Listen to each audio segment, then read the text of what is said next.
Assalamu alaikum. Welcome everyone for joining the session today.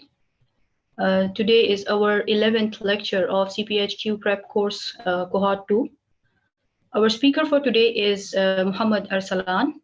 Muhammad Arsalan, he has done Masters in Business and Administration. He is certified in healthcare quality. He is also trained from IRCA as a lead auditor. He has also done training in managing safely by IOSH, that is Institute of Occupational Safety and Health. Currently, he is working as a head of quality management and regulatory compliance at Orthopedic Medical Institute, Karachi, Pakistan. Over to you, sir.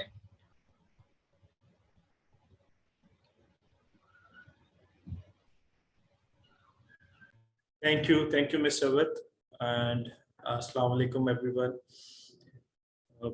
First of all, warm welcome to everyone, and thank you for zooming in today for this 11th session. I'm not going to bore you giving my introduction again, and we'll jump to the topic.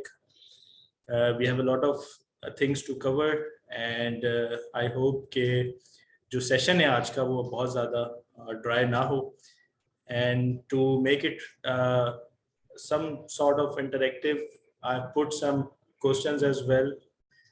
जो लोग अपने exam की तैयारी कर रहे हैं या उनका प्लान है एग्ज़ाम देने का, तो उसमें किस तरह के क्वेश्चंस जो हैं वो आ सकते हैं, वो आते हैं टॉपिक से रिलेटेड, तो वो हम उसको ज़रूर डिस्कस करेंगे.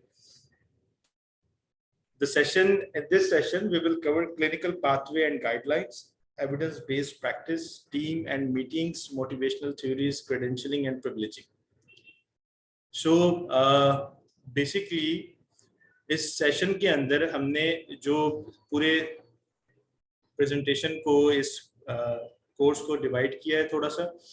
इसमें जो मेजर प्रोपोर्शन है, जो इम्पोर्टेंट ज़्यादा होगा आपके एग्जाम से रिलेटेड CPHQ के, वो क्रेडेंशियलिंग एंड प्रिविलेजिंग होगा. क्रेडेंशियलिंग एंड प्रिविलेजिंग एक ऐसा सब्जेक्ट है जिसमें आपको ज़्यादा फोकस करना है, और टीम एंड मीटिंग्स जो हैं वो एक ऐसा टॉपिक है जिस पे आपको ज़्यादा फोकस करना है, जिसमें से ज़्यादातर क्वेश्चंस जो हैं वो पूछे जाएंगे in proportion. Clinical pathway and guidelines जो हैं mostly there are some recall questions जो हैं वो ज़्यादातर क्लिनिकल पाथवे गाइडलाइंस से होते हैं, लेकिन सिनेरियो बेस्ड क्वेश्चंस जो हैं वो ज़्यादातर आपके टीम एंड मीटिंग्स और क्रेडेंशियलिंग एंड प्रिविलेजिंग से होंगे.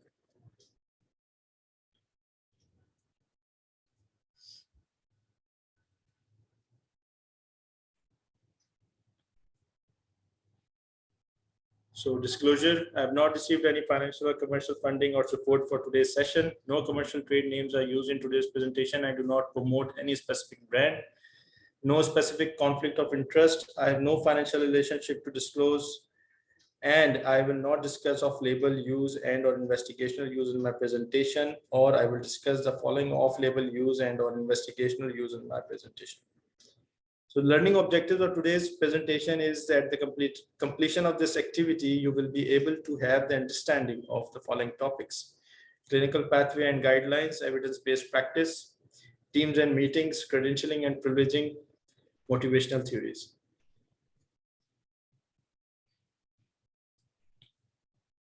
So clinical pathway and guidelines. Basically, clinical guidelines, clinical practice guidelines, there are some common words, first of all, जो कि interchangeably used किए जाते हैं. Clinical practice guidelines, clinical guidelines, और critical guidelines कह लें इनको आप. There are a few common terminologies जो कि used होती हैं. They all have the same purpose and meaning. Clinical practice guidelines are the consensus statements हैं developed to assist in clinical management decision. ठीक, आपने guidelines जो हैं वो देखी हैं, different bodies हैं. आप American College of Cardiology अगर cardiology के लिए देखना चाहें, फिर there are certain bodies like National Guidelines Clearing House, NGC जिसको कहते हैं.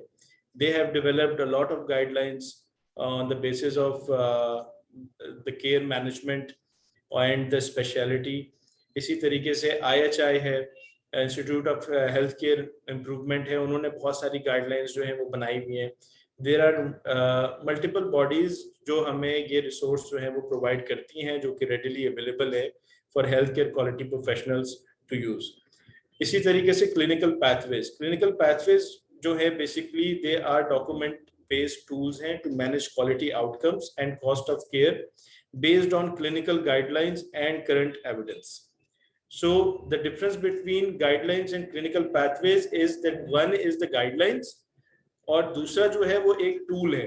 टूल का वर्ड यहाँ पे याद रखिएगा कि एक टूल है, एक हथियार है, एक तरीके का एक आपको एक वेपन है टू मैनेज एंड टू जो कि यूज किया जाता है क्वालिटी इंप्रूवमेंट एक्टिविटीज के लिए। It supports evidence-based practice and clinical guidelines in a time-oriented plan. Objective is to reduce variation and improve or optimize patient care outcomes. Now, these concepts should be remembered for exam. कि इसका purpose क्या है, इसका मकसद क्या है। मकसद clinical pathways और टूल्स का जो है वो ये है कि फर्स्ट ऑफ ऑल एक तो सपोर्ट्स करता है एविडेंस बेस्ड प्रैक्टिस को, बिकॉज करंट क्लिनिकल गाइडलाइंस की बेस के ऊपर ये बना होता है। और दूसरा इसका जो ऑब्जेक्टिव है वो mainly is to reduce variation, जो कॉमन कॉज वेरिएशन है, जो आपने अपने सेशन में एनालिटिक्स हेल्थ केयर एनालिटिक्स में पढ़ा भी होगा या पढ़ेंगे, तो रिड्यूस वेरिएशन एंड इम्प्रूव और ऑप्टिमाइज पेशेंट केयर आउटकम्स है।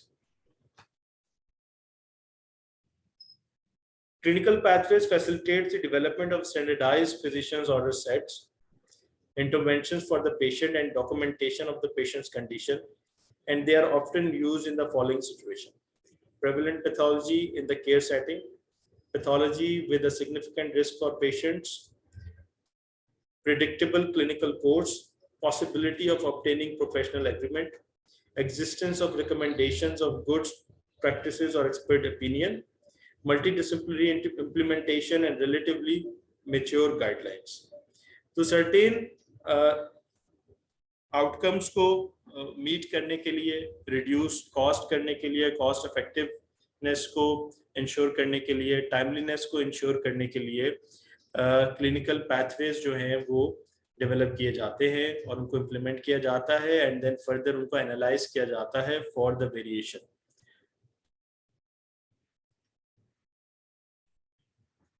इंस्टीट्यूट ऑफ मेडिसिन ने जो क्लिनिकल प्रैक्टिस गाइडलाइन की जो डेफिनेशन दी है, that is in a very structured is defined in a very structured manner by the Institute of Medicine as a statement that includes recommendations that intend to optimize patient care.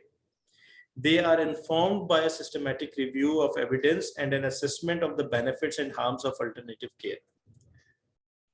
Following a CPG is never mandatory. अब जो important point है to be noted is that कि CPG clinical practice guideline को follow करना is not a mandatory, but it's a best practice.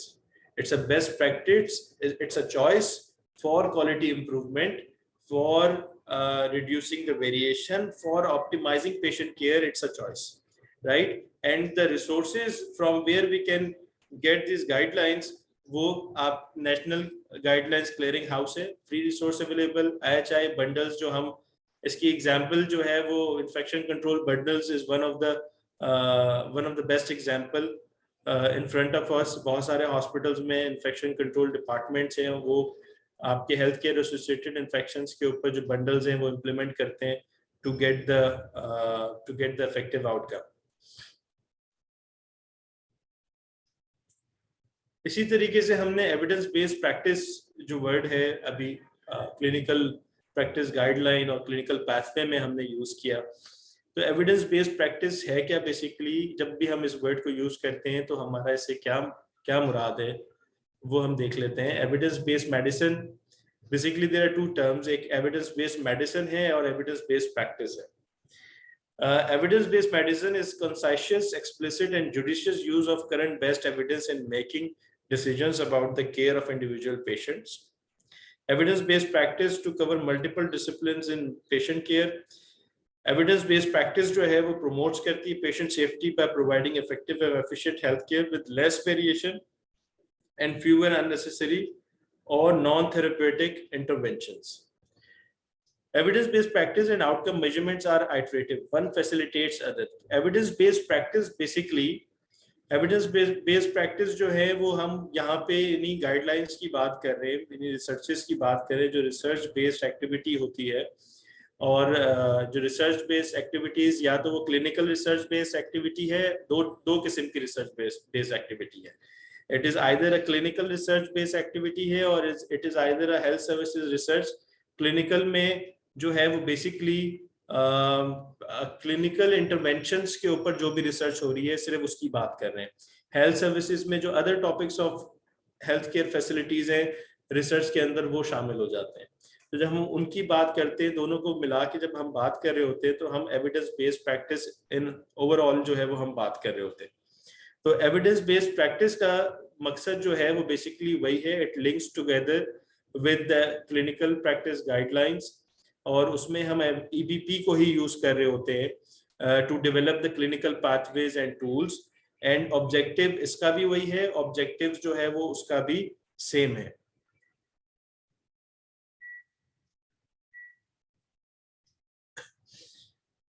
तो this is in a totality और बहुत आपको मतलब कि बेसिक जो है वो क्लिनिकल पाथवेज के हवाले से ये डिफरेंशिएशन पता होनी चाहिए कि क्लिनिकल प्रैक्टिस गाइडलाइंस क्या है, क्लिनिकल पाथवे क्या है, इसका मकसद क्या है, ऑब्जेक्टिव क्या है in totality.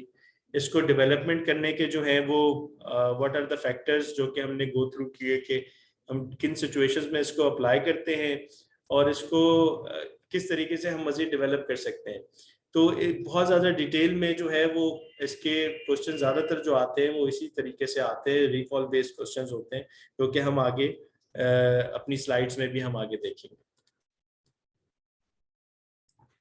So let's come to the topic of team and meetings.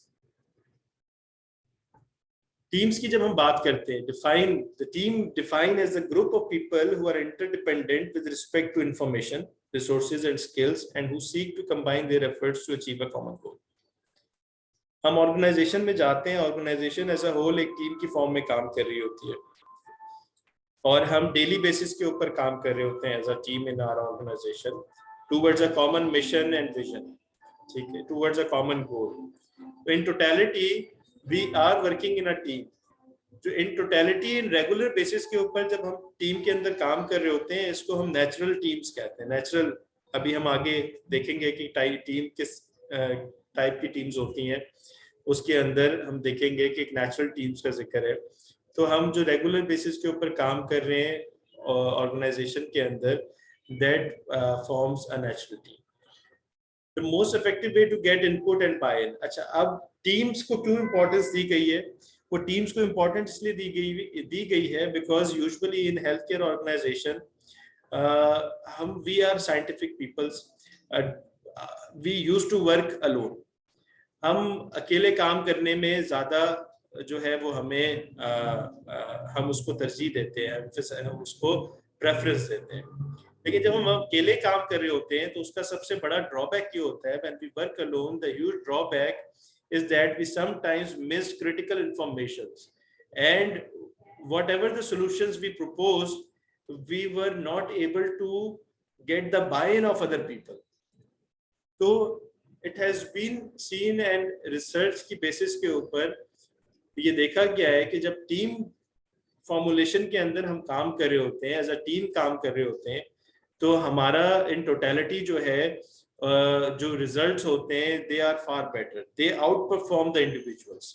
Teams are always outperforms the individuals activity. तो टीम जो है इन टोटलिटी को फोकस किया गया है, इसीलिए एम्फेसिस किया गया है. अब हॉस्पिटल्स के अंदर कौन सी टीम्स होती हैं? Specially one of the team for example is insignificant is steering committee और क्वालिटी काउंसिल.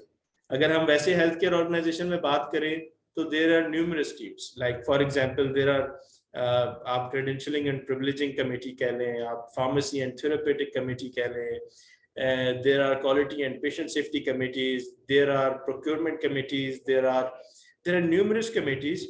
और उनमें से जो सबसे सिग्निफिकेंट कमेटी है दैट इज स्टीयरिंग कमेटी और क्वालिटी काउंसिल.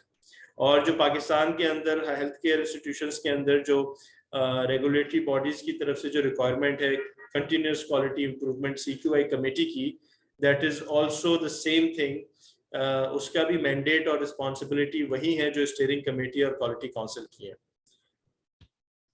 तो from exam point of view one must know the mandate of this team, के इस टीम का मैंडेट क्या है. Now I have one question for you.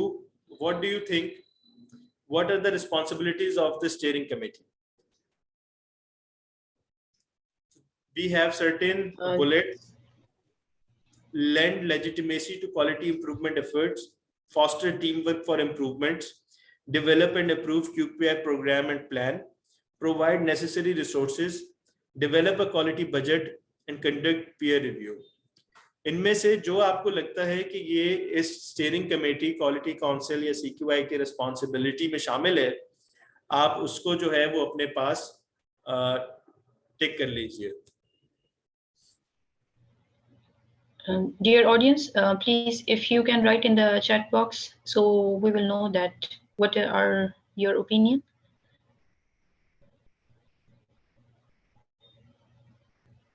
We have answer. We have various answers. Number 3, number 2 or 4, number 1, all. Develop QPI program and plan. हम next slide में इसका answer देखते हैं, and then participants can compare their answers with the next slide answer.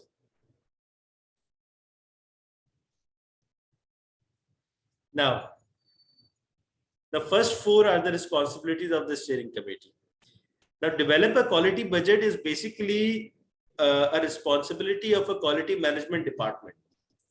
ये departmental budget बनते हैं. जब budgeting का एक प्रोसेस है, बजट के प्रोसेस में तमाम डिपार्टमेंट्स को इन्वॉल्व किया जाता है. एक ऑर्गेनाइजेशन बजट होता है, पहले हर डिपार्टमेंट से उनका बजट लिया जाता है और फिर एक जो है वो एक कॉम्प्रिहेंसिव बजट जो है ऑर्गेनाइजेशन का तमाम डिपार्टमेंट से इनपुट लेके फिर उसको बनाया जाता है. Conducting a peer review is a very different process. It's completely a different process, entirely a different process. तो वो स्टीयरिंग कमेटी या क्वालिटी काउंसिल का हिस्सा नहीं होगा. बाकी lend legitimacy to quality improvement efforts, foster teamwork for improvements, develop and approve QPI program, plan, policies, procedure, provide necessary resources. These are all the part of the job of steering committee, quality council. Now the types of QPI teams. Natural work teams, जिसका मैंने जिक्र किया शुरू में, regular base के ऊपर हम लोग जा रहे होते हैं, काम कर रहे होते हैं. We are all working in a team. Cross functional teams होती हैं और अदर वेरिएशंस होती हैं टीम्स में.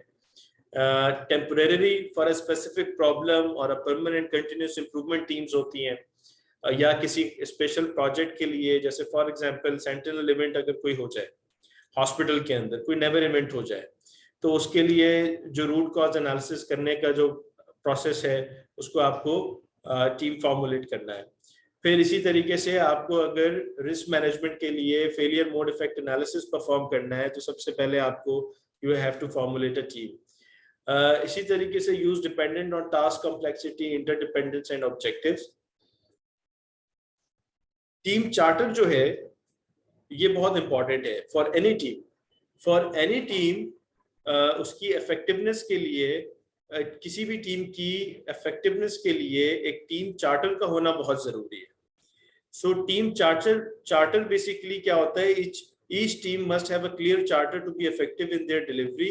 उसके अंदर description of team's task, why and who को आंसर एड्रेस किया जाता है. पीपल और department represented on the team उसको एड्रेस किया जाता है. Criteria for how members will work together, timelines for meetings and resources available, a structure of leadership to facilitate teamwork, and expected communication of progress results. So these are the few things जिसमें जो team charter के अंदर जो है उसको mention किया जाता है for the effectiveness of the team results. How teams develop. This is one of the important topics under the team. इसमें से आपके जो पेपर से रिलेटेड जो क्वेश्चंस हैं वो इसमें काफ़ी आते हैं और मस्ट आते हैं। तो आपका रिकॉल बेस्ड भी होता है और सिनेरियो बेस्ड, एप्लीकेशन बेस्ड भी क्वेश्चंस जो हैं वो होते हैं। तो we all have studied in some time और अदर, एट सम स्टेज और अदर, कि टीम्स की स्टेजेस हमने कभी पढ़ी हैं, कभी हमारे जहन से गुजरी हैं, इसको हम दोबारा रिवाइज कर लेते हैं, दोबारा से इसको देख लेते हैं कि there are 4 stages of team development. पहली स्टेज होती है forming, second is storming, third is norming and fourth is performing. Now first stage forming is कि जब आपकी टीम जो है आपने इनिशिएट की, आपने बनाई, members getting to know each other, agreeing on the goal and delegating tasks. Leader needs to be directive and provide role clarification. At this stage, जो leader की जो responsibility है वो उसको directive होना है और उसको role की clarification जो है वो बतानी है, किस member का क्या role है। ठीक है, तो इसी तरीके से यानी कि जो टीम चार्टर है उस चार्टर की जो डिलीवरी है, उस चार्टर की जो कम्युनिकेशन है वो स्टेज 1 फॉर्मिंग स्टेज के अंदर जो है वो उसने इंश्योर करनी है लीडर ने। अच्छा, ये जितनी भी स्टेजेस हैं डेवलपमेंट की टीम की, ये बैक एंड फोर्थ जो है ये सिचुएशन के साथ टीम जो है वो उसके अंदर फॉल करती है। भले कभी ऐसा नहीं होगा कि टीम जो है इसका कोई एक पैटर्न है, हो सकता है कि टीम नॉर्मिंग से जो है वो फौरन से फॉर्मिंग में भी जा सकती है, टीम फॉर्मिंग से नॉर्मिंग में भी आ सकती है, टीम परफॉर्मिंग से स्टॉर्मिंग में भी आ सकती है। बिकॉज जब आप टीम में कोई भी नया इंडिविजुअल ऐड करते हैं या जैसे आपने कुछ और मेंबर्स ऐड किए, तो क्या होगा कि नए मेंबर्स ऐड होते ही टीम वापस जो है वो अपने इस स्ट्रक्चर को फॉलो करेगी। The second stage is storming.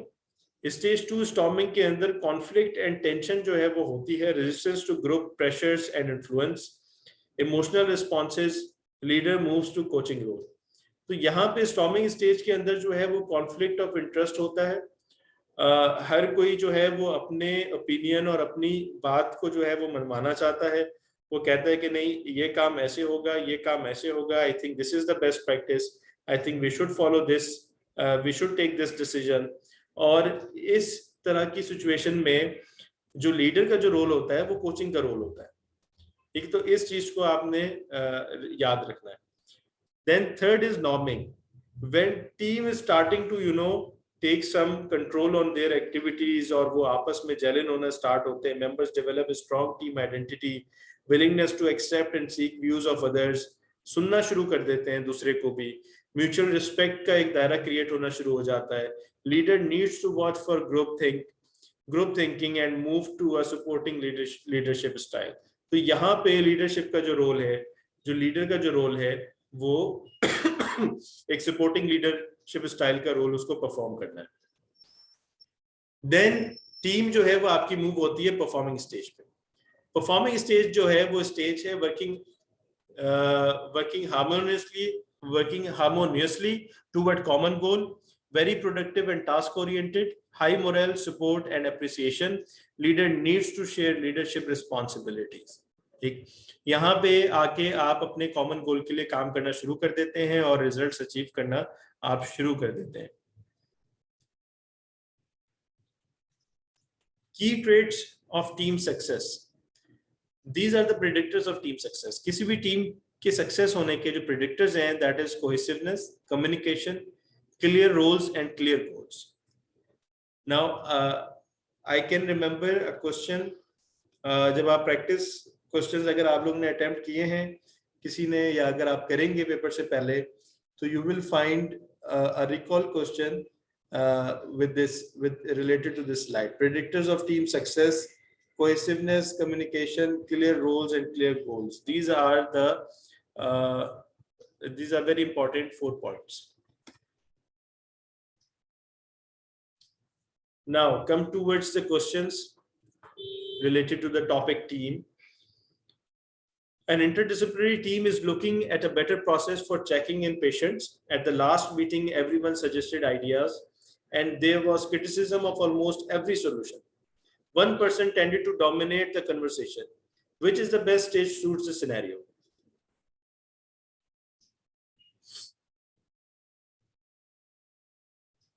Over to the participants. You can share your answers in the chat. We will give 5 seconds. Please write down your answers. Everyone is saying number 2. Storming. Number 2. Let's look at the answer. It is storming. Let's move towards the second question. A team was formed to look at increasing responses to patient satisfaction surveys. They have studied the problem, recommended and implemented solutions, and measured results. The team members work well together and continue meeting, but your supervisor asks you to end the team. Which stage suits best to this scenario?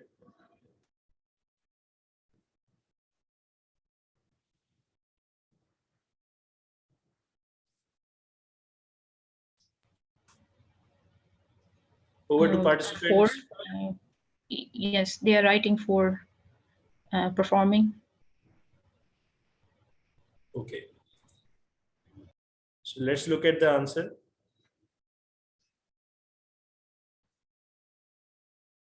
Yes, the stage 4, performing.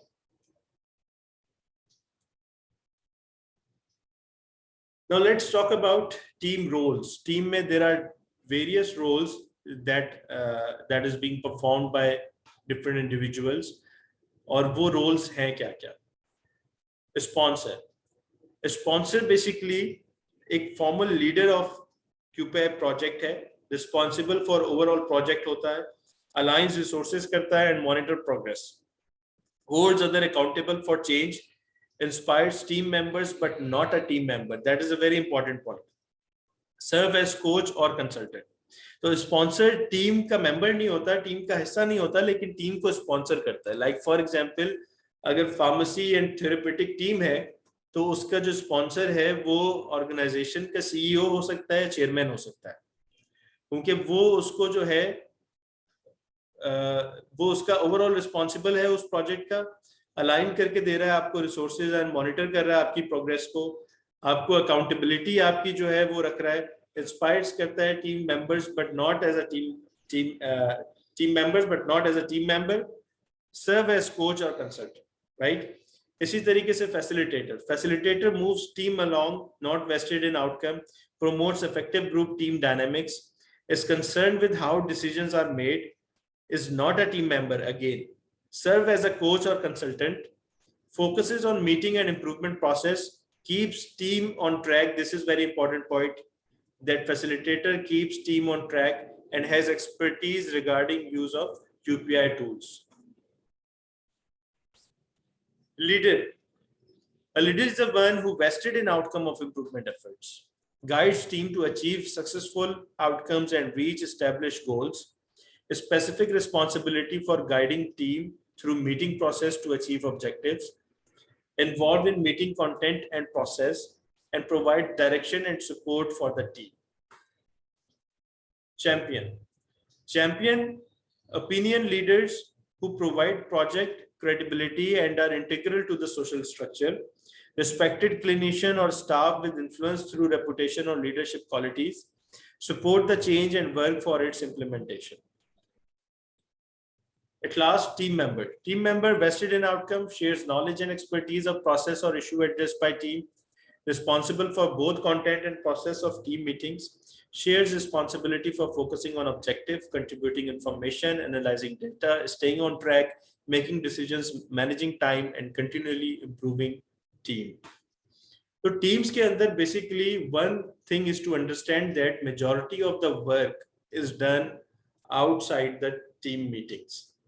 This is very important point. The majority of the work is done outside the team meetings. Team meetings के अंदर जो हमारा एक बड़ा common dilemma भी है हमारी healthcare industry का, कि हमारे कोई भी प्रॉब्लम या कोई भी चीज जब हमें रिजॉल्व करनी होती है उसमें हम टीम बना लेते हैं और फिर मीटिंग्स होना शुरू होती हैं, फिर एक मीटिंग होती है, दूसरी होती है, तीसरी होती है.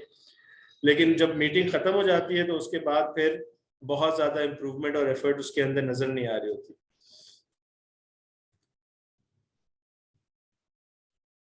तो यहाँ पे बेसिकली हमारा जो सेकंड टॉपिक है टीम का, वो यहाँ पे एंड होता है। इसमें कुछ स्लाइड्स के अंदर आखिर में भी कुछ क्वेश्चंस हैं, हम वो देखेंगे इससे रिलेटेड। तो टीम के अंदर बेसिकली जो मेन चीज थी वो टीम डेफिनेशन, किस टाइप की टीम्स होती हैं उसको अंडरस्टैंड करना, steering committee, quality council, pharmacy therapeutic, credentialing, privileging, various teams हैं, ठीक है, quality and patient safety team, quality improvement teams, then risk management teams हैं, दे आर ऑल टीम्स। इसी तरीके से उसके बाद हमने स्टेजेस को डिस्कस किया, टीम की स्टेजेस होती हैं और टीम्स के अंदर जो रोल्स प्ले होते हैं हमने उन रोल्स को जो है वो डिस्कस किया। तो let's move towards credentialing and privileging.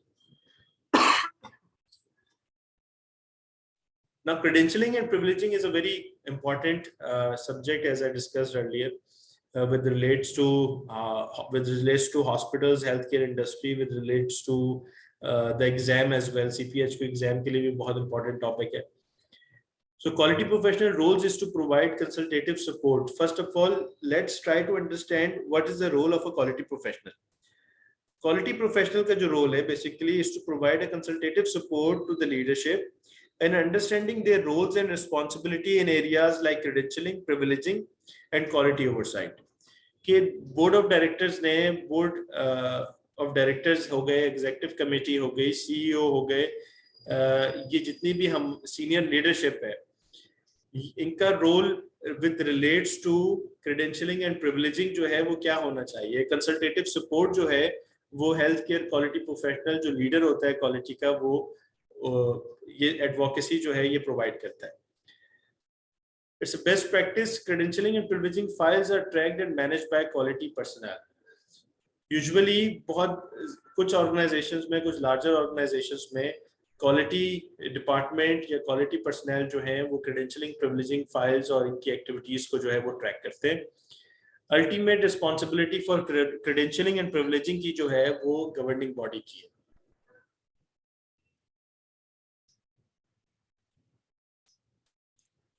Let's understand credentialing. अब क्रेडेंशियलिंग होती क्या है? क्रेडेंशियलिंग बेसिकली एक प्रोसेस है that verifies individuals qualification and experience, training, board certification, licences, education etcetera. किनकी की जाती है? Medical staff, allied health care practitioner, physician assistants, registered nurse etcetera. A pharmacy also included in this, in this line pharmacist की भी होती है। क्यों होती है? Because it is used for appointments, reappointments and permitting, renewing and revising clinical privileges. तो privileges को हम देखेंगे और डिफरेंशिएट करेंगे क्रेडेंशियलिंग से लेटर ऑन, लेकिन क्यों करते हैं हम? Because it is used for appointments, reappointments and permitting, renewing and revising clinical privileges. Purpose of credentialing: it is an essential process after which practitioners can provide services in hospitals and for providers to participate in health plan networks. तो basically जितने भी आपके consultants हैं, practitioners हैं, they are not allowed to give services into the hospitals if they are not credentialed. तो credentialing का जो एक प्रोसेस है बेसिकली उनको परमिट करता है, उनको ग्रांट करता है कि वो क्या सर्विस प्रोवाइड कर सकते हैं। इसी तरीके से एक प्रोवाइडर को, प्रोवाइडर्स की बात हो रही है, जो हेल्थ केयर प्रोवाइडर्स हैं, जो फैसिलिटीज हैं, जो हेल्थ प्लान के अंदर इन्वॉल्व होना चाहते हैं, पार्टिसिपेट करना चाहते हैं, हेल्थ केयर प्लान्स के अंदर पार्टिसिपेट करना चाहते हैं, तो उनके पास क्रेडेंशियलिंग का प्रोसेस होना जरूरी है। उनकी एक रिक्वायरमेंट है कि वो उनके पास ये एक प्रोसेस जो है ये होना चाहिए। Provides protection against incompetence, unlicensed professionals और ऑर्गेनाइजेशन एंड लायबिलिटी क्लेम्स। तो बेसिकली क्यों जरूरी है? It provides protection against the following.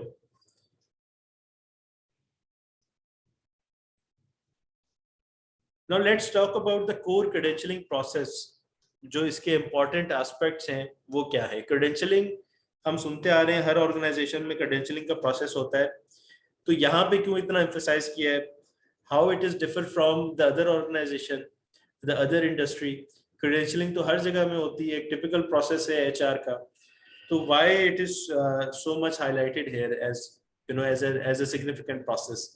तो बेसिकली हेल्थ केयर इंस्टीट्यूशंस के अंदर क्रेडेंशियलिंग का जो प्रोसेस है वो डिफर करता है। हेल्थ केयर के अंदर इट्स अ मैंडेटरी रिक्वायरमेंट कि आपका क्रेडेंशियलिंग का जो प्रोसेस है वो प्राइमरी सोर्स वेरिफिकेशन जो है वो होनी चाहिए। Primary source verification means verified from issuing organization and copies are not accepted. Documents की जो कॉपीज हैं they are not accepted. There are organization who does the job for the providers or healthcare facilities. Sorry for the spelling mistake. They can be part of the organization and working as independent bodies. तो कुछ जगहों पे basically क्रेडेंशियलिंग जो services हैं वो एक third party organisation भी organisations को प्रोवाइड कर रही होती है। पाकिस्तान में इस तरह की सर्विस नहीं है, not that I know of any, but internationally there are third parties जो कि ये सर्विस प्रोवाइड करती हैं।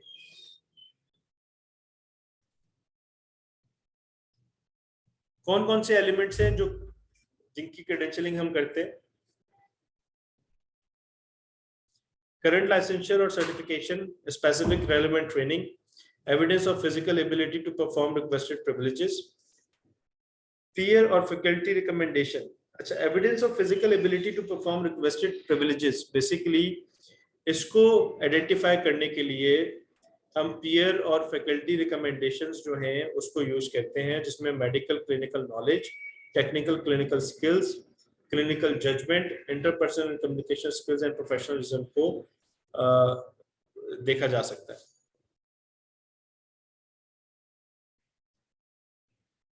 So let's talk about privileges. Credentialing is basically a preceding activity of assigning privileges. Credentialing जो है वो पहले होती है, it comes, it's a prerequisite. आप to make it understand, हम इसको इस तरीके से देख सकते हैं कि पहले credentialing होती है, उसके बाद privileges होती है. Is defined as what a practitioner can do in a specific healthcare organization, based on their credentials and services offered by facility. Delineated with criteria for each privilege. Each department or specialty must use the same criteria to award a certain privilege.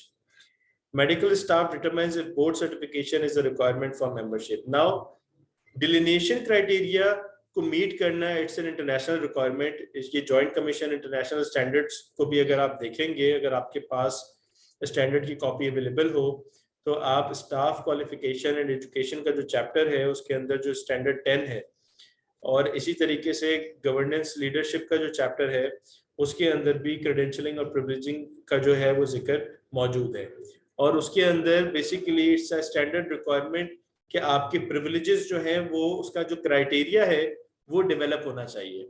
बहुत सारी organisation में ये criteria जो है इसको address करता है उनका बायलॉ, जिसको हम बायलॉ का एक डॉक्यूमेंट होता है, मेडिकल स्टाफ बायलॉज भी इसको कहा जाता है कुछ ऑर्गेनाइजेशंस के अंदर। तो वो इसको जो है डॉक्यूमेंट जो है वो क्राइटेरिया को मेंशन करता है, उसके अंदर कैप्चर करता है और ऑर्गेनाइजेशन को कम्युनिकेट करता है कि इसके प्रिविलेजेस जो है वो किस तरीके से ऑन व्हाट क्राइटेरिया जो है हमने डिफाइन किए हैं और इसको असाइन करना है।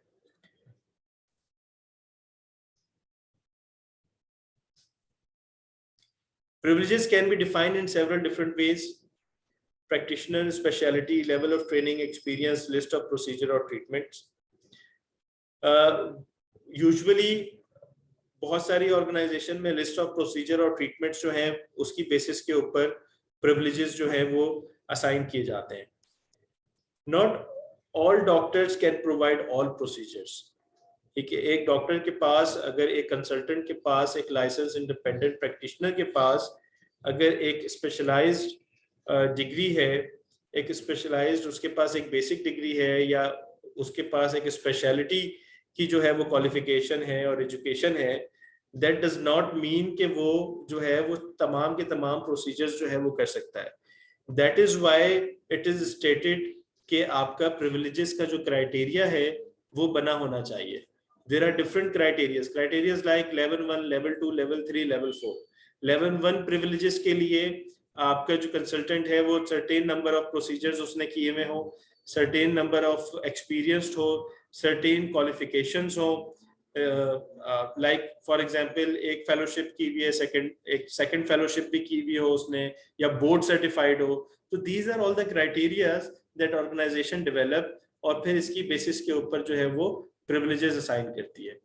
Important point to note that if the organization did not have the provision of particular service or procedure, then practitioner cannot have the privileges of that service procedure. एक नेफ्रोलॉजिस्ट है, वो dialysis जो है वो perform कर सकता है, उसको करना आता है, और लेकिन ऑर्गेनाइजेशन जो है वो डायलिसिस सर्विसेज प्रोवाइड नहीं करती, तो डायलिसिस के जो प्रिविलेजेस हैं वो उसको असाइन नहीं करेगी अपनी ऑर्गेनाइजेशन में.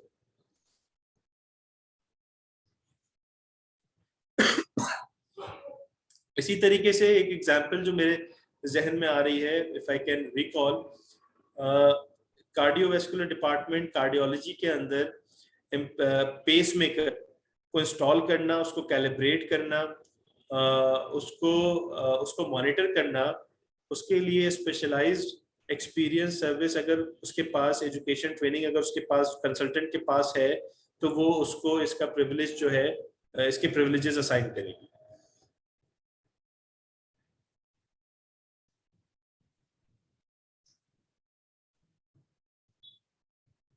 Now this is a question.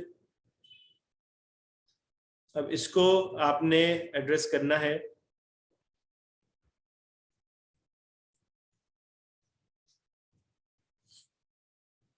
Over to the participant.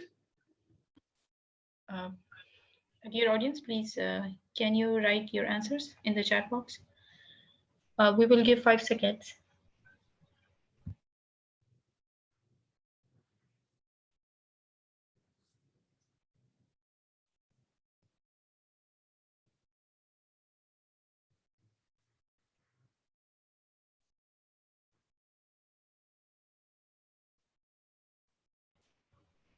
I have answers 1, 2, and 4.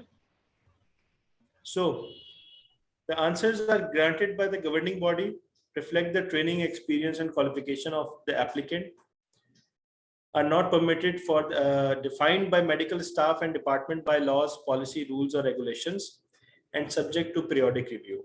Yes, the important point here to know is कि जो appointment and reappointment of medical staff जो है वो basically it's a rule, it's a policy कि वो every 3 years, every 2 years, internationally it is every 2 years जो है वो reappointment of medical staff जो है वो होती है.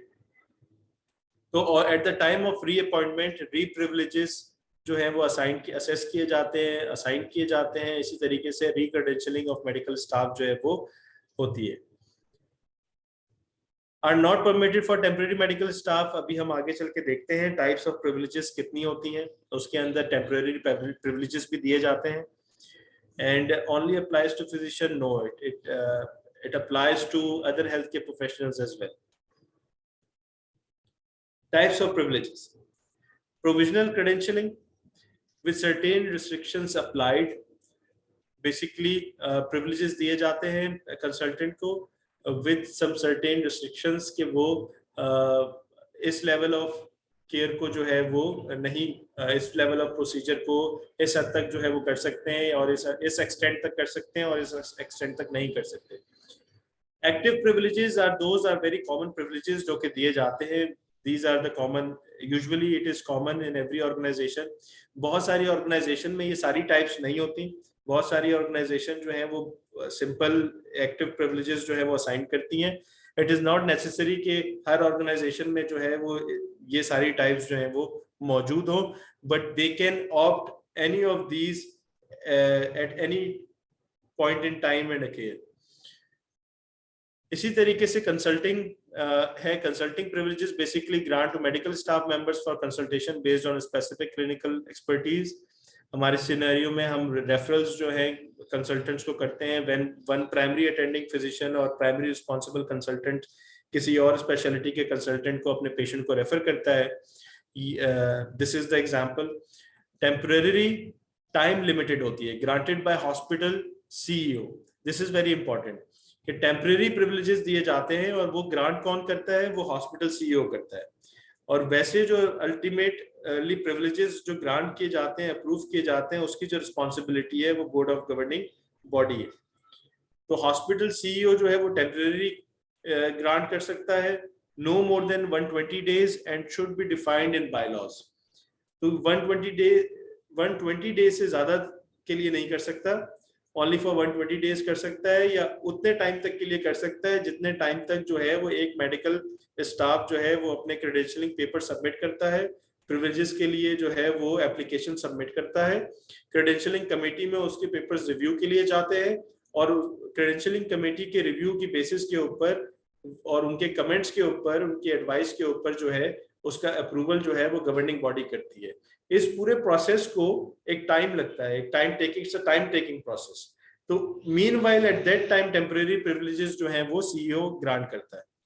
फिर there are type emergency privileges जो है during the disaster to volunteer license independent practitioners को जो है वो प्रोवाइड किया जा सकता है। Hospital is unable to meet the immediate patient needs, इस सिनेरियो के अंदर इमरजेंसी प्रिविलेजेस सीईओ ग्रांट करता है।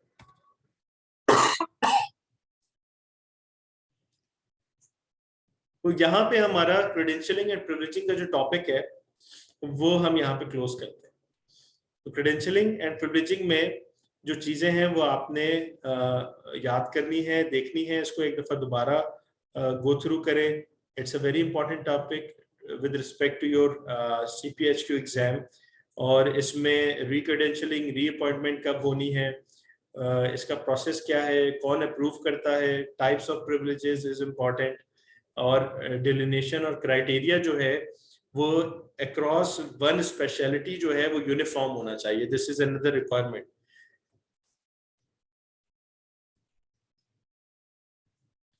Let's jump towards the motivational theories. Motivational theories basically basic motivation जो है वो psychological forces that determines person's behavior, direction in organization, a person level of effort and a person level of persistence. इसमें हम कुछ theories देखेंगे, need theories हैं। सबसे पहले देयर आर 3 थ्योरीज जो कि नीड थ्योरीज कहलाती हैं। इसमें फर्स्ट थ्योरी जो है वो Maslow's hierarchy of need theory है, मैक्लेलैंड्स नीड थ्योरी है, 2 फैक्टर थ्योरी ऑफ हर्ट्जबर्ग है, इसी तरीके से एक्सपेक्टेंसी थ्योरी है, इक्विटी थ्योरी है एंड प्रोसीजरल जस्टिस है।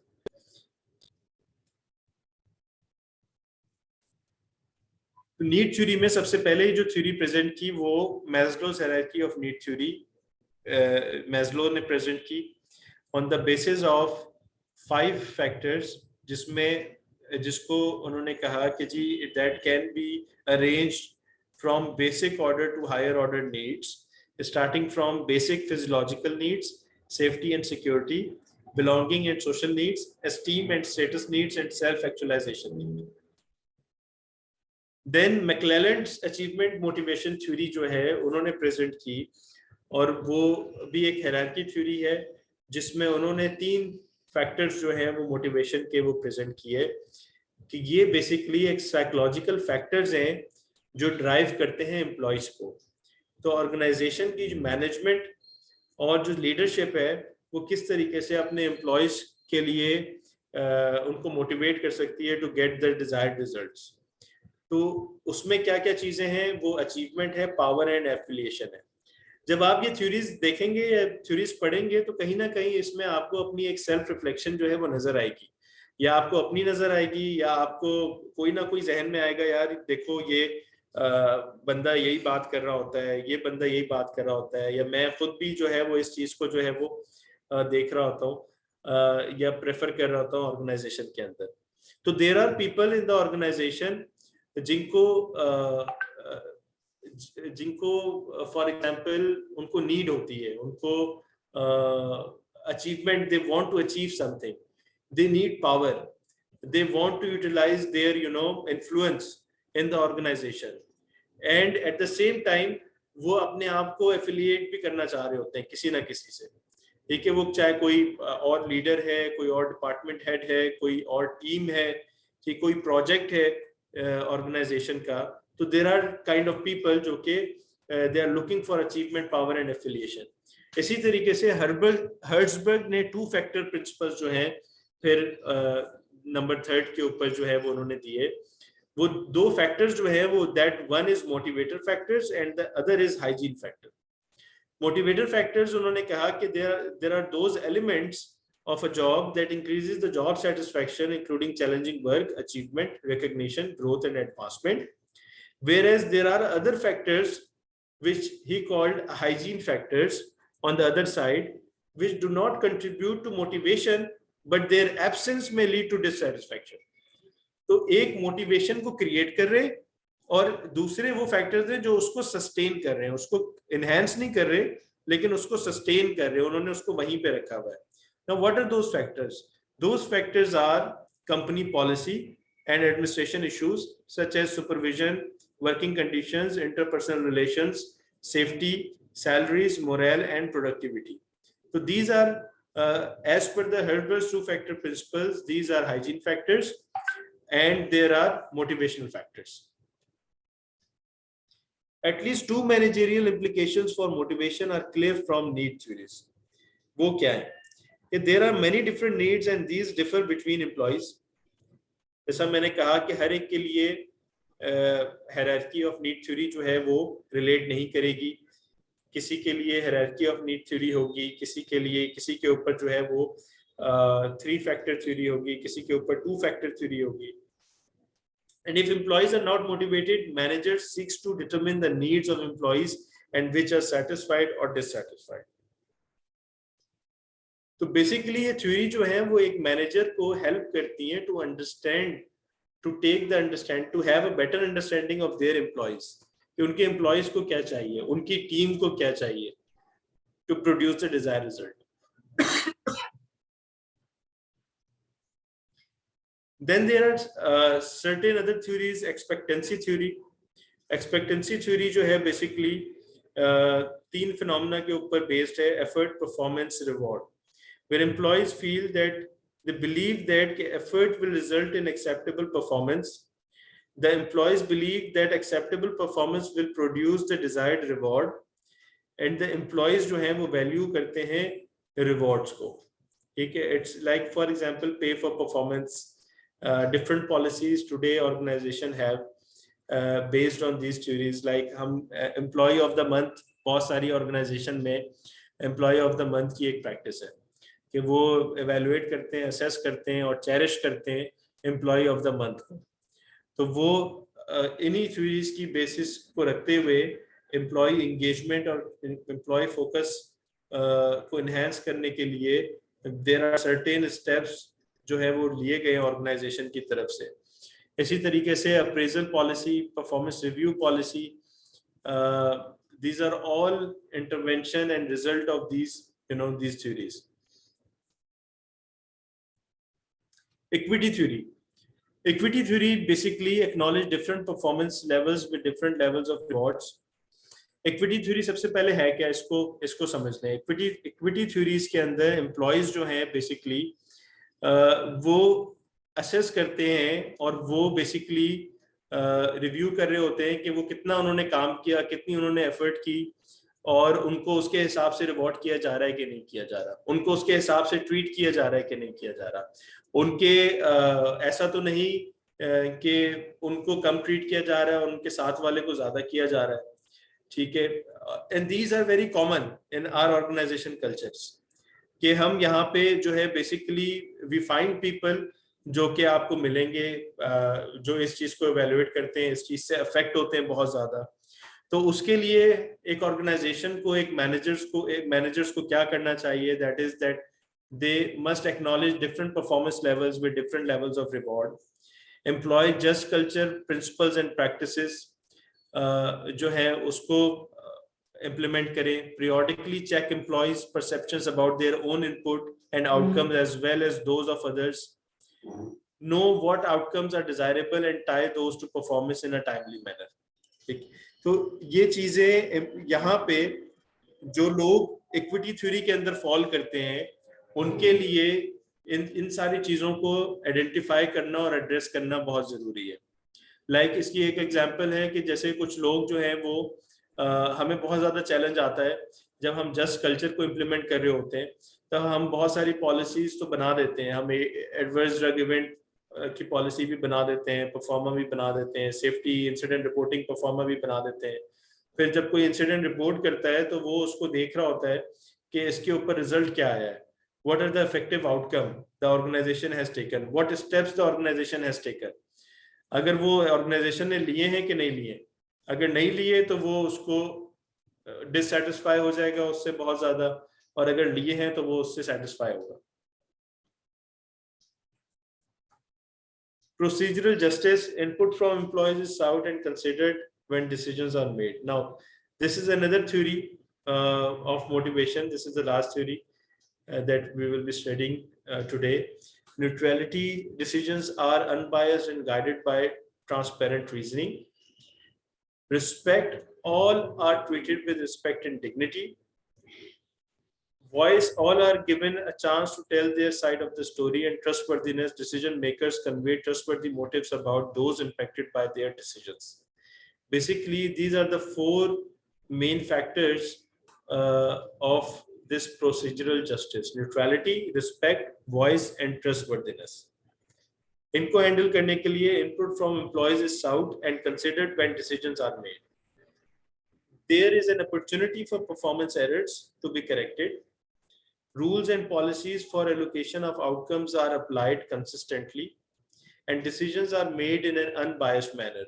Now, these are all the points जो कि employees या workers या team members जो कि fall करते हैं, वो देख रहे होते हैं procedural justice को, उनको ये वाली सारी चीजें वो उसके अंदर देख रहे होते हैं। They want कि उनके साथ इस तरीके से जो है वो behavior जो है वो management का हो।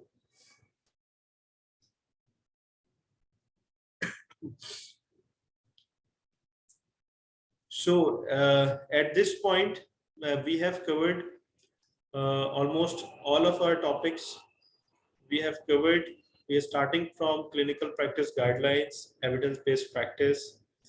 We have completed the team and meetings.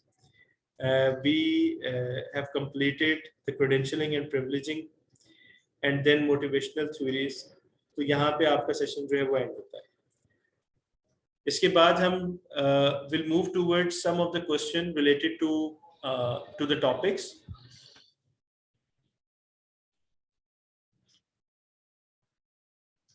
So participants को 5 to 10 seconds दिए जाएंगे, वो अपना आंसर जो है वो चैट में जो है वो लिख के हमें बता सकते हैं। Decisions making in a team should be done by all members of the team, the team leader, the team sponsor, and any of the above. I have answers. I have 3 answers, and all of them answered B. B, the team leader. Okay, it's Yes. the answer is any of the above. Usually CPSU के questions इसी तरह के होते हैं. So you have to be very careful. You have to stick to the concepts that what we have learned. It is not necessary that the team leader is making the decision making. Basically, it depends on the scenario and the decision a person, and based on the decision, basically nature of the decision. जब team अपनी performing stage के अंदर जाती है तो हमने ये पढ़ा था ऊपर कि वहां पे लीडर जो है वो रिस्पॉन्सिबिलिटीज असाइन करते हैं, ठीक है, रिस्पॉन्सिबिलिटी असाइन करते हैं, और डिसीजंस जो हैं वो कोई it depends on the type of and nature of the decision. तो यहाँ पे एनी ऑफ द अबव जो है वो हो सकता है, all members of the team भी हो सकता है, टीम लीडर भी हो सकता है, और द टीम स्पॉन्सर भी हो सकता है।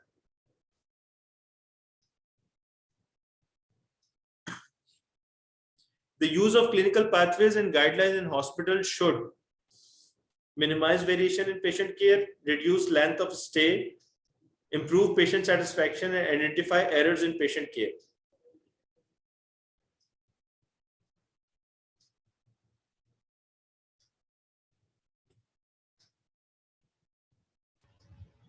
I have multiple answers. A, C, D. So let's see. We have studied the objective of clinical pathways. I have emphasized in my slide what is the objective. So let's see the answer. It is the minimize the variation in patient care.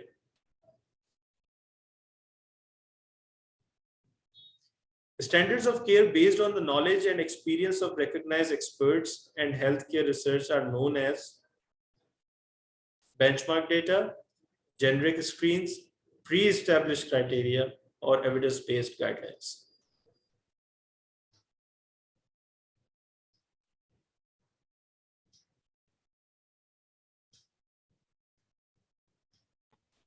I have answered D, evidence-based guidelines. Yes, it is. It is evidence-based guidelines. At one of its meetings, the team has digressed from its original discussion. Who is responsible for bringing the conversation back to the meeting agenda? A, team sponsor, team leader, team facilitator, or team members?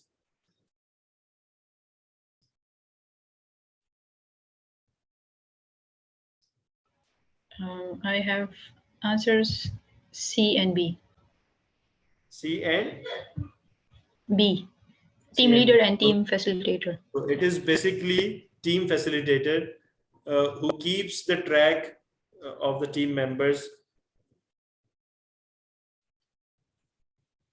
Which of the following statement about care bundle is most appropriate? Care bundle represents a way to implement clinical guidelines. Implementation of each element of a care bundle is compulsory. A key feature of care bundles is the ability to measure the outcomes of care. Care bundles that have been proven to be effective should be implemented universally without alteration.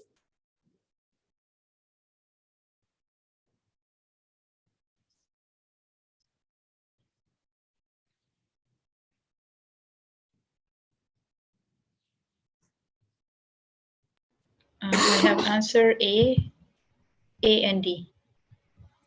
A and D. D. So it is basically care bundle represents a way to implement clinical guidelines. It is very important that we stick to the concept what we have learned.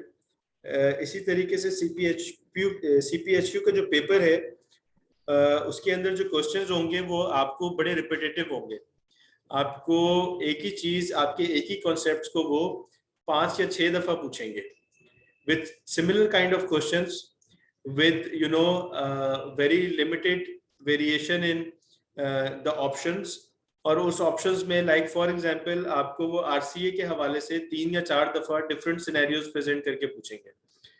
इसी तरीके से अगर एफएमईए के हवाले से पूछेंगे तो वो आपको 3 से 4 दफा उसके किसी स्टेप्स के हवाले से पूछेंगे. आपको 4-5 दफा पूछेंगे because they want to test you on your concepts. तो आपने अपने कॉन्सेप्ट्स को माइंड में रखना है और उससे आपने जो है ना वहां पे आपने क्या कहते हैं कि बस आपने अपना ज्यादा दिमाग नहीं लगाना, क्योंकि जब आप ज्यादा उसकी क्वेश्चंस की उसमें जाएंगे और ऑप्शंस की गहराई में जाएंगे तो आप जो है वो you tend to make a wrong answer.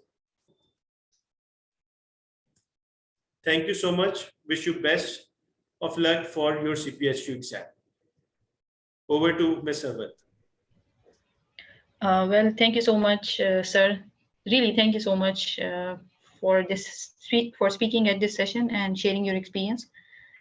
It was really nice, especially your questions, because a lot of people are still listening and they are answering and they are active. This is very good. It means they are understanding the concept, the one you are telling us. And we, inshallah, we will be looking forward to you in our next cohort. Thank you so much. If there is any question, any particular question from the yes, slides, I have. Yes, I have 3 questions from the audience. There is one question which says that what is the definition or example of temporary medical staff? Temporary medical staff privilege. Yes, it was in the privilege slide. Yeah, absolutely. Temporary medical staff privileges basically it's the definition is कि जब आपका basically it is given for a temporary time period. Any privileges which is given to a medical staff for a temporary time period are temporary privileges. Now, why it needs to be given a temporary? Because credentialing and privileging का जो process है, it's a time taking process. इसके process को समझें, इसका process जो है basically, इस process को complete होने में हर जगह दुनिया में जितने भी hospitals हैं उनमें तकरीबन 2 से 3 महीने का एक process होता है। 120 days का, जैसे इधर स्लाइड्स में भी इसके मेंशन किया हुआ था, 120 days का जो है वो एक प्रोसेस है। तो मिनिमम टेम्परेरी प्रिविलेजेस जो कि दिए जा सकते हैं वो 120 days तक के दिए जा सकते हैं, and that needs to be defined in medical bylaws जो आपके ऑर्गेनाइजेशन के हैं, पॉलिसीज एंड प्रोसीजर हैं, वहां पे डिफाइन भी होना चाहिए। तो होता क्या है कि एक कंसल्टेंट जब हॉस्पिटल को ज्वाइन करता है, उसके डॉक्यूमेंट लिए जाते हैं, प्राइमरी सोर्स वेरिफिकेशन में टाइम लगता है, वो कंडक्ट किया जाता है, वो थ्रू HR होता है या बहुत सारी जगहों पे एक अलग क्रेडेंशियलिंग की टीम होती है या मेडिकल स्टाफ अफेयर डिपार्टमेंट होता है, वो इस ड्यूटी को परफॉर्म करता है। उसके बाद वो प्रिविलेजेस का एक परफॉर्मा या एक जो क्राइटेरिया है वो बना होता है, तो वो एप्लीकेशन फॉर प्रिविलेजेस जो है वो फिल करता है। वो एप्लीकेशन प्रिविलेजेस फिल करता है, अपने एरिया, अपने डोमेन, अपनी स्पेशलिटी का अपने हेड से साइन करवाता है, और हेड जो है उसको आगे फर्दर कमेटी को रेफर करता है। कमेटी बैठती है, कमेटी रिव्यू करती है, अपने डिसीजन पास ऑन करती है, और फिर वो बोर्ड में चला जाता है अप्रूवल के लिए। Now this process takes time. तो in between this process doctor ने तो आना है, उसने काम करना है, तो उसको टेम्परेरी प्रिविलेजेस जो है वो उस ऑर्गेनाइजेशन का CEO जो है वो ऑथराइज कर सकता है। He has the power to give the temporary privileges and it must be given because at this point in time अगर कोई सिनेरियो, कोई इंसिडेंट अगर आपके ऑर्गेनाइजेशन में हो जाए with relates to the consultant, तो वहां उस चीज को सेव करने के लिए आपको ये वाला प्रोसेस जो है वो लेना पड़ता है, स्टेप लेना पड़ता है। Hope I answered the question. Yes, thank you so much. I think दूसरे क्वेश्चन का भी आंसर आप दे चुके हैं। 120 days जो है, आपने जैसे कहा कि ये हर जगह 2 से 3 महीने लगते हैं, तो it means that's a law through out the world. क्योंकि दूसरा क्वेश्चन मेरा ये है, किसी ने पूछा हुआ है कि 120 days is this a law through out the world, और ये वेरी करता है फ्रॉम कंट्री टू कंट्री। तो I think you answered already that this is universal thing. बिल्कुल। लास्ट क्वेश्चन ये है कि जब आप डिस्कशन कर रहे थे टीम की, उसमें the word group is used, तो ग्रुप और टीम जो है वो इंटरचेंजेबल हैं, या फिर टीम को ही हम ग्रुप कह सकते हैं और ग्रुप को ही टीम कह सकते हैं, और या फिर इनमें कोई डिफरेंस है? Basically, a team is a better word to be used with respect to the CPHQ exam. With respect to, अगर हम उसको कॉन्टेक्स्ट में देखें तो वैसे तो यूजुअली हम कह सकते हैं, लेकिन यहाँ पे आंसर करने के लिए we must need to team का जो वर्ड है वो यूज करना होगा।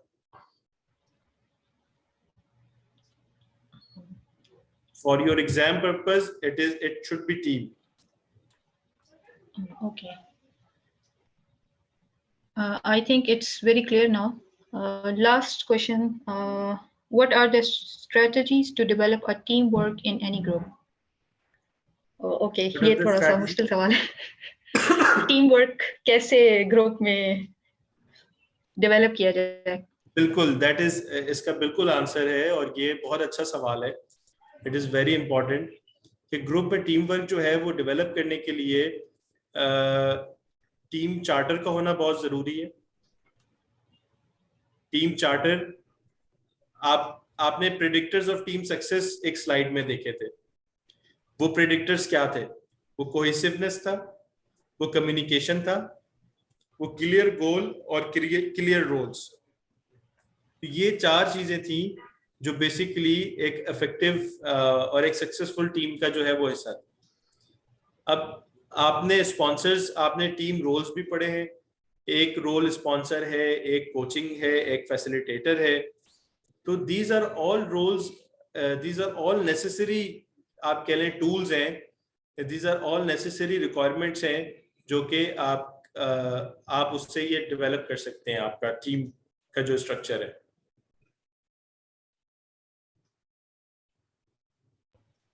Okay, thank you so much, sir. Thank you, really. I think we should be closing now. And dear audience, if you have any feedback or suggestions for this presentation or the presenter, please do write to us. We really want to listen from you. So we will know what are the things we need to improve next time. And by this, I will end the session. And again, thank you. Thank you so much, sir, for speaking today. Thank you so much. Thank you so much. Allah Hafiz.